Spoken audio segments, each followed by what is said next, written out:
और उसके साथ ही आंख और मुंह में खून के निशान भी है। आपको बता दें कि खून बह रहा है। तो वहीं आपको ये भी बता दें कि ममता बनर्जी सरकार ने एसआईटी टीम गठित कर दी है। हिंसक फोन वीडियो देखने का आदी है आरोपी संजय। साथ ही आपको ये भी बताया कि मेडिकल कॉलेज के प्रिंसिपल ने इस्तीफा दे दिया है।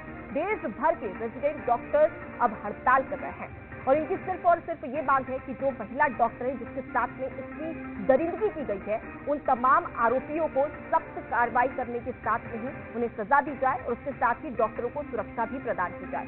चलिए अब आपको ग्राफिक्स के जरिए ये भी बता देते हैं कि आखिर डॉक्टर्स की क्या मांगे हैं जिसकी वजह से वो देश भर में हड़ताल कर रहे हैं। दरअसल आपको बता दें कि मृतक डॉक्टर को जल्द से जल्द न्याय मिले, ये डॉक्टर्स का कहना है।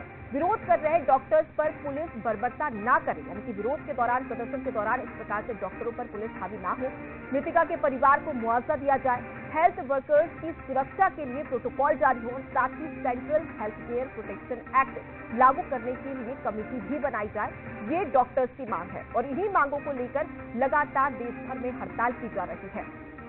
तो चलिए इसी खबर पर ज्यादा जानकारी ले लेते हैं। हमारे साथ में संवाददाता अनंत शर्मा रायपुर से जुड़ गए हैं। अनंत, अगर सबसे पहले बात कर ली जाए तो देखिए, जो दरिंदगी यहाँ पर हुई है, एक और कल हम स्वतंत्रता दिवस मनाने वाले हैं, लेकिन उसके बावजूद भी आधी आबादी सुरक्षित नहीं है, ना सड़कों पर, ना अपने वर्क प्लेस पर और ना ही अपने घर में। आखिर आधी आबादी को सुरक्षा कब मिलेगी?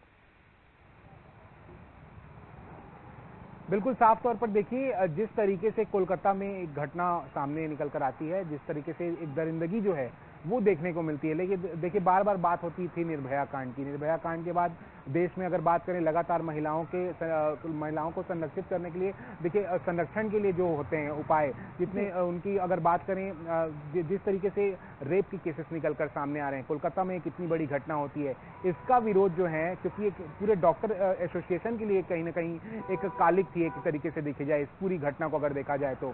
देखिए किस तरीके से उस मासूम की जो है वो जान ली जाती है, उस तरीके से उसके साथ उन्हें लगातार देखिए रेप किया जाता है, ऐसी चीजें निकलकर सामने आती है। तो इसे लेकर कोलकाता में तो एसआईटी की टीम गठित कर दी गई है जांच के लिए, लेकिन इसका विरोध जो है वो लगातार देखने को मिल रहा है और इसी को लेकर छत्तीसगढ़ में भी विरोध प्रदर्शन देखने को मिला। इस पूरे प्रदर्शन के दौरान ओपीडी जो थे, ओपीडी सेवाएं हॉस्पिटलों में बंद कर दिए गए थे।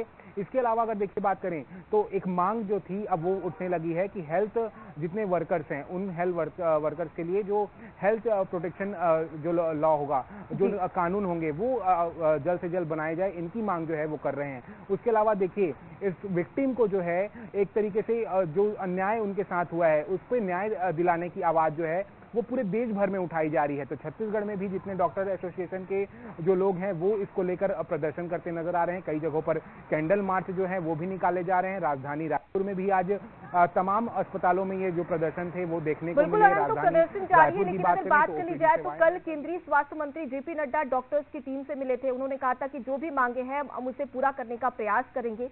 उसके बावजूद भी तमाम जो डॉक्टर्स है रायपुर के, उनका क्या कुछ कहना है इस खबर को लेकर? बिल्कुल साफ तौर पर अगर रायपुर के डॉक्टरों की बात करें तो उनका यही कहना है कि जब तक विक्टिम को न्याय नहीं मिलता है तब तक ये अन्याय जो है इस पर कैसे आवाज उठा सकेंगे। तो एक तरीके से डॉक्टर्स जो एसोसिएशन के लोग हैं वो अपनी आवाज जो है वो उठाने की कोशिश कर रहे हैं। और देखिए, हर जगहों पर अगर बात करें तो हर जगहों पर कैंडल मार्च जो है वो निकाला जा रहा है। तो एक तरीके से संदेश भी जो देखिए डॉक्टर्स देना चाह रहे हैं, क्योंकि डॉक्टर 36 घंटे जो सेवाएं हैं वो मरीजों को देते हैं और इन्हीं डॉक्टरों के साथ ऐसी दरिंदगी भरी घटना जो है वो हो रही है। तो इसको लेकर काफी आक्रोश जो है वो डॉक्टरों के मन में है। बिल्कुल, तो यहाँ पर 36 घंटे अपनी ड्यूटी देने के बाद भी उन्हें अगर सुरक्षा नहीं दी जा रही है तो इसमें भी कहीं ना कहीं एक बड़ा सवाल खड़ा होता है। फिलहाल के लिए बहुत शुक्रिया आनंद, तमाम जानकारी हम तक पहुंचाने के लिए। देखिए, कहने के लिए भगवान के बाद में इस धरती पर डॉक्टर्स ही होते हैं जो इंसान को जीवन दान देते हैं, लेकिन उसके बावजूद भी यही डॉक्टर अपनी सुरक्षा के लिए, न्याय के लिए सड़कों पर उतर आए हैं, लेकिन उन्हें सुरक्षा प्रदान अब तक नहीं की जा रही है। ऐसे में सवाल खड़ा होना लाजमी है। चलिए आगे बढ़ते और बात कर लेते हैं ग्वालियर की, जहां ग्वालियर में कुत्तों का आतंक थमने का नाम नहीं ले रहा है। मंगलवार को जिवाजी यूनिवर्सिटी में महिला प्रोफेसर पर अटैक के बाद अब निगम के नेता प्रतिपक्ष की पत्नी पर कुत्ते ने हमला कर दिया। कुत्ते के काटने से वो घायल हो गई है। तो देखिए, ग्वालियर से ये खबर सामने आई है जहां पर शहर शहर कुत्तों का कहर जारी है और इसी के तहत अब ग्वालियर में भी लगातार जो डॉग बाइट है उसके मामले बढ़ते जा रहे हैं। इस बार कुत्तों ने निगम के नेता प्रतिपक्ष की पत्नी पर हमला कर दिया और इसकी वजह से वो बुरी तरीके से जख्मी हो गए। देखिए, इससे ग्वालियर नहीं बल्कि मध्य प्रदेश के कई ऐसे बड़े शहर हैं जहां पर डॉग बाइट के मामले लगातार सामने आ रहे हैं। चलिए, इस खबर पर जानकारी ले लेते हैं। हमारे साथ में उमेश परासर जुड़ चुके हैं फोन लाइन पर। उमेश, लगातार सिर्फ ग्वालियर ही नहीं बल्कि मध्य प्रदेश के कई ऐसे जिले हैं जहां पर कुत्तों का कहर बरकरार है। फिलहाल ग्वालियर में क्या कोई व्यापक व्यवस्था की जा रही है?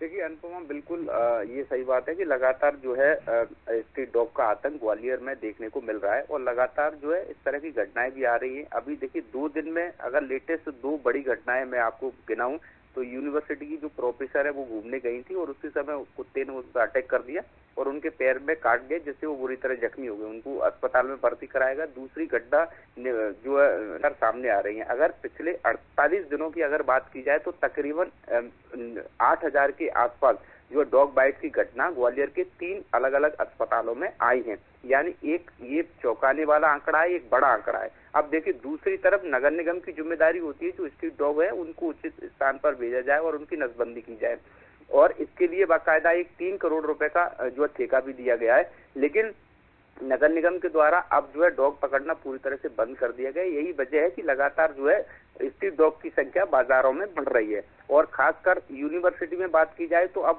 जो है वहां पढ़ने वाले जो विद्यार्थी हैं उनमें भी कहीं ना कहीं खौफ का माहौल है। लोग बड़ी मुश्किल में यूनिवर्सिटी में पहुंच रहे हैं क्योंकि बड़ी संख्या में जो स्ट्रीट डॉग है वो कभी भी